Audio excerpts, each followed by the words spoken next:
अब हम बात करते हैं अर्थ अलंकार। अर्थ अलंकार के हम 5 तरीके के देखते हैं, भेद होते हैं अर्थ अलंकार के।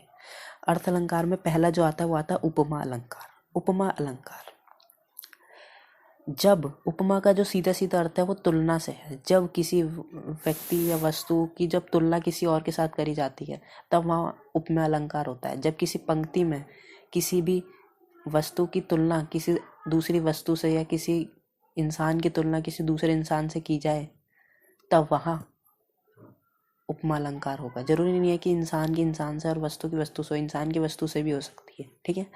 अब उपमा अलंकार के कुछ हम कह सकते हैं पार्ट है। ठीक है, पार्ट।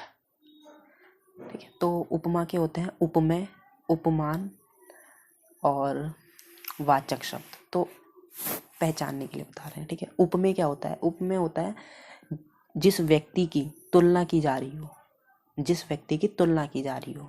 उपमान क्या होता है? जिस व्यक्ति से तुलना की जा रही हो। और वाचक शब्द क्या होता है? वाचक शब्द होते हैं सा, सी, से, सरिस। ठीक है, ओके। अभी मैं एक एग्जांपल देता हूँ, बिल्कुल क्लियर हो जाएगा। ठीक है, पीपर पात सारिस मन डोला, यानी पीपर के पत्ते के जैसा क्या करा? मन डोला। तो देखिए, ठीक है, पीपर पात सारिस मन डोला। ठीक है, तो पीपर का पत्ते की बात हो रही है और यहाँ मन की बात हो रही है। ठीक है, तो पीपर का पत्ता और मन। ठीक है, मन जो है वो किसकी तरह डोल रहा है? पीपर के पत्ते की तरह। ठीक है, तो यहाँ पीपर का पत्ता जो होगा वो क्या होगा? उपमान होगा। और जो मन होगा वो उपमेय होगा। तो उपमेय और उपमान को पहचानने का तरीका एक ही है। जो उपमान होता है वो क्या होता है? वो दूर होता है। ठीक है, दूर से मतलब क्या कि जो हमसे दूर रहता है हम उसका मान करते हैं, इसलिए उपमान जो होता है वो हमेशा दूर होता है। ठीक है, लेकिन जो उपमेय होता है वो पास में होता है। ठीक है, जैसे मन तो हमारे पास में है। ठीक है, और जो पीपर का पत्ता है वो दूर है। ठीक है, तो ऐसे ही। और जो वाचक शब्द था वो था सारिस, पीपर पात सारिस मन डोला। ठीक है, तो समझ गए होंगे। तो क्या हुआ? उपमेय की उपमान के साथ तुलना की जाती है। ठीक है, उपमेय की उपमान के साथ तुलना की जाती है उपमा अलंकार में। समझ गए होंगे। चलते हैं दूसरे अलंकार जो कि है रूपक अलंकार। रूपक अलंकार में क्या होता है कि उपमेय और उपमान के अंदर कोई अंतर ही नहीं आता नजर। ठीक है, उपमेय और उपमान के अंदर कोई उपमेय और उपमान के बीच में कोई अंतर ही नहीं रहता। ठीक है, बिल्कुल सेम हो जाते हैं वो। ठीक है, जब पंक्ति में उपमेय और उपमान के अंदर कोई अंतर ही नजर ना आए तो वहाँ क्या होगा? रूपक अलंकार होगा। जैसे एक एग्जांपल देता हूँ, आपकी क्लास के बच्चे होंगे। ठीक है, उसमें से आपकी क्लास के बच्चे होंगे तो उसमें क्या होगा? कुछ बच्चे ऐसे होंगे, एक बच्चा ऐसा होगा जो बिल्कुल हूबहू किसी दूसरे बच्चे के जैसा होगा। उन दोनों के अंदर सिमिलरिटीज होंगी कुछ।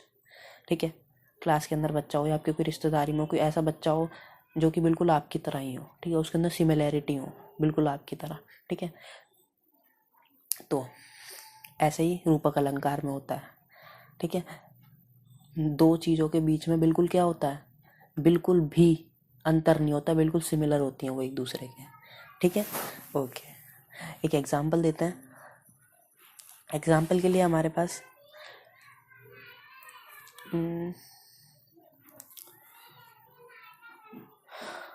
पायो जी मैंने राम रतन धन पायो।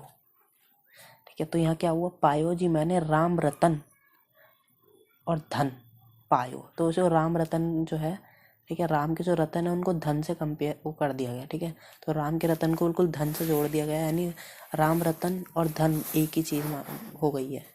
ठीक है, तो इसकी कुछ पहचान है रूपक अलंकार की। अगर केवल योजक चिन्ह ही आता है, सिर्फ योजक चिन्ह मतलब वो जो डैश सा होता है, ठीक है, वो आता है सिर्फ, और सा, सी, से अगर नहीं आते हैं तो वहाँ पे रूपक अलंकार होगा। ये कुछ पहचान थी। ठीक है, ओके।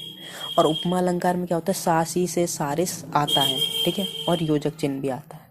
अब हम बात करते हैं तीसरे अलंकार की, जिसका नाम है उत्प्रेक्षा अलंकार। ठीक है, उत्प्रेक्षा अलंकार में क्या होता है कि कल्पना की जाती है।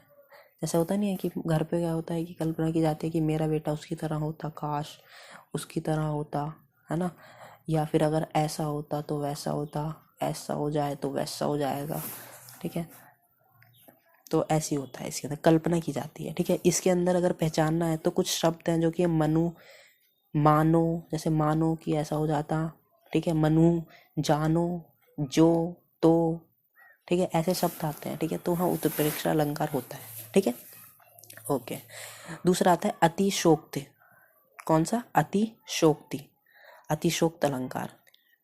इसके अंदर क्या होता है, चीज़ें बहुत बड़ा चढ़ाकर बताई जाती हैं, ठीक है। जैसे पंक्ति में कभी आ जाता है, मैं इसको तो मैं हिंदी में ट्रांसलेट करके बता रहा हूँ पंक्ति को, ठीक है, कि महाराणा प्रताप सोच ही रहे थे, इतने में चेतक ने नदी पार कर दी। महाराणा प्रताप सोच ही रहे थे कि जो नदी है, ठीक है, महाराणा प्रताप सोच ही रहे थे कि नदी कैसे पार करी जाए, इतने में चेतक ने नदी पार कर दी, ठीक है। तो यार सोचने कितना टाइम लगता है यार, ठीक है। और उसने इतने में नदी पार करी, तो बहुत चेतक की बहुत ज़्यादा बड़ा चढ़ा के बात करी जा रही है, तो यहाँ क्या होगा? अतिशोक्त अलंकार होगा, ठीक है। एक और एग्जाम्पल देता हूँ कि जब कृष्णा जी आए थे, वो सुदामा जी जब कृष्णा जी से मिलने आए थे, ठीक है, तो कृष्णा जी ने उनके चरण जो थे, ठीक है, वो पानी से नहीं धोए थे, अपने आंसुओं से धोए थे। तो यार कितना भी इंसान रो ले, लेकिन इतना तो नहीं पानी आएगा कि वो उसके पैर धो देगा, ठीक है। तो यहाँ कृष्णा जी को बहुत ज़्यादा बड़ा चढ़ाकर बात करी गई थी कृष्णा जी की, ठीक है। तो यहाँ भी अतिश्रोत्र अलंकार होगा इस पंक्ति में। मैं तो तुम्हें हिंदी में ट्रांसलेट करके बता रहा हूँ, ठीक है। फिर आता हमारा मानवीकरण अलंकार। मानवीकरण अलंकार में क्या होता है कि जब प्रकृति की चीज़ों को मानवीय भावनाओं के होने का वर्णन हो, तब वहाँ मानवीकरण अलंकार होता है। जैसे जब, देखो मैं दोबारा बोलता हूँ, जब प्रकृति की चीज़ों में मानव की भावनाएं होती हैं, जब मानव की भावनाएं के बारे में बात करी जाए, जब प्रकृति की चीज़ों में मानव की भावनाओं के होने की बात करी जाए, तब वहाँ क्या होता है? तो वहाँ मानवीकरण अलंकार होता है, ठीक है। मैं थोड़ा सा तुम्हें एग्जाम्पल देता हूँ कि फूल हंस रहे हैं और कलियां मुस्कुरा रही हैं। तो देखो हंसता और मुस्कुराता कौन है? इंसान मुस्कुराता है, ठीक है। तो यहाँ फूल यानी प्रकृति की कुछ चीज़ है, ठीक है, जिसके